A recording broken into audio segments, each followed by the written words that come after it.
Hello, everyone. It's Nicole Martini with Mindful Moment Mondays again. Delighted to be back this week. And the topic that we're covering today is interrupting anxiety. And it's a big one because all of us have experienced anxiety in some form or other. And that's the first point that I want to acknowledge. Anxiety comes in many forms. Anxiety comes in varying levels of intensity, and anxiety is something that we can all live and breathe through. So I want to acknowledge that because as I was preparing for this, Melissa Manto here, my business partner here at Raven and Moon, and I were talking about our own experiences with anxiety, and they wildly varied between the two of us. So remember, your anxiety may or may not look like someone else's. And I think that's important because the way that my anxiety comes in, it's this nagging sense in my gut. I feel a little overwhelmed. I have a shortness of breath. I feel very scattered in my brain. And it's a lot of energy just leaking out. And that's kind of at the extent of the level of anxiety that I experience. So I know that it's taking away my energy. It's making my physical body not feel well. But that's kind of where it taps out. For others, it can escalate to panic attacks. It can escalate into the fight, flight, or freeze. And that freeze is very, very, very extreme expression of anxiety. And these moments, yeah, they're intense. And I want to acknowledge that and honor everyone's experience with the range of anxiety. But as we are able to identify our anxiety, how it shows up, and what it feels like, we can actually interrupt it before it escalates to a massive energy drain or even up to a level of a panic attack. And that's what we're going to talk about today. So, one of the things that's really important is to notice when the anxiety starts. So, this is one of the things that's really the biggest discipline that we can start to build around interrupting anxiety is actually being able to identify where is that trigger. What started this sense of nagging energy in the stomach or the spiraling in the brain? Because if we can interrupt and identify at that moment, the big spiraling where it becomes overwhelming is something that we can actually prevent from happening. And this took me a long time to practice because I had lived with such chronic anxiety in my gut and my energy in my head that I didn't even know when it started. So when I first came into interrupting my anxiety, the first part of that was identifying where it came from. When you are escalated to a state where you're in that fight, flight, or freeze, and it's just overwhelming, one of the first ways that you can interrupt the anxiety there is to get yourself doing something super sensory. So when Melissa and I were talking about this, one of the things she coaches herself through and some of her children through is taking that first deep breath. Having someone outside of you ask you to do this, but if you can do it for yourself, it's even better. Take a deep breath, feel the depth of that breath in the lower part of the body. Feel the sense of the breath coming in and calming the nervous system. And then if you can get calm enough to where you're taking really deep breaths that way, then you can take like a cold glass of water and feel the sensory nature of that experience of taking in the water, distracting the mind from this overwhelm and really getting grounded in the present moment through sensory sensations. You may have seen like fidgets, the little bubble poppers. One of the whole holistic wellness versions of that I really like are thought stone crystals. So they're polished, smooth. They have a little indent on one side, and you can get the sensory experience of touching the stone as well as the energetics of that stone to help calm the anxiety down. Some great stones for anxiety are blue lace agate, moss agate, blue chalcedony, a lot of the blue and green stones, amazonite, green aventurine. These are all really great calming stones that you can have too. And the thought stones can be carried around in your pocket when you get to that level of anxiety.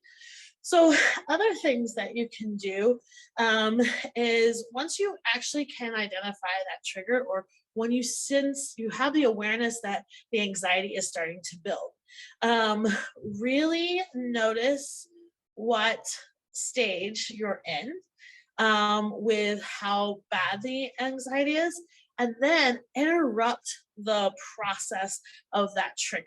So, one of the ways that you can do this is through affirmations. And I know affirmations are so talked about and they're out there in so many ways in the world, but they can really help.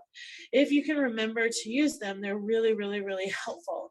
And one that I really like with anxiety is my anxiety is talking and it's very, very real. So we want to acknowledge what we're experiencing is real and doesn't need to be brushed aside. But I don't believe what it says. That is a huge interruption. So my anxiety is talking, it's very real. I'm having this experience, but I choose not to believe what it says because often triggers for anxiety are belief systems that no longer serve us. I'm not enough. I haven't performed at a certain level that's acceptable. All of those are the negative beliefs talking. And if we can look at it and say, that's a trigger, and say, I see you, you are real, but I choose not to believe you anymore. That's a great way of taking that affirmation, interrupting the thought process, and then going back to this breathing and these sensory experiences. The other one that I really like, and I've done this many, many times, is I have permission to let that go.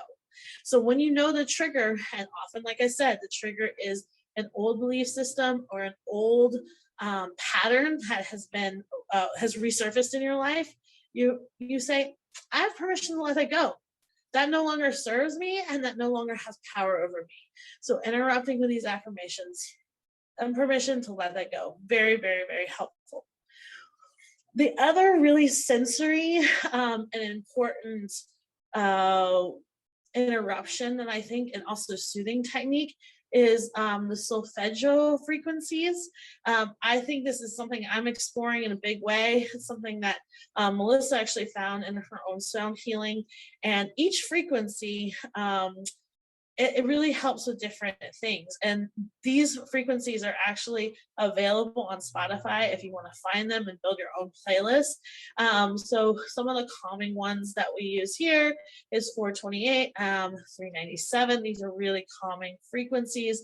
And they, on the Spotify playlist, they play this frequency in the midst of very, very calming and just healing sounds. And it's a way that you can do at home, in your office, put your headphones on, and really allow yourself to be in that sound. Let it take you away and interrupt the trigger of that anxiety and calm things down.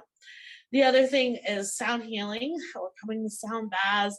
These are things that you can do when you're not in an anxious state that help keep the the nervous system in that social state that we talked about last week. And another thing that we talked about last week that's really good for interrupting anxiety is all of those grounding and earthing techniques.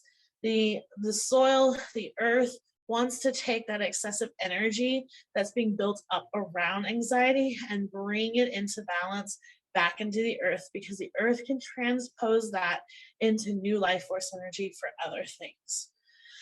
And last, but certainly not least, meditation.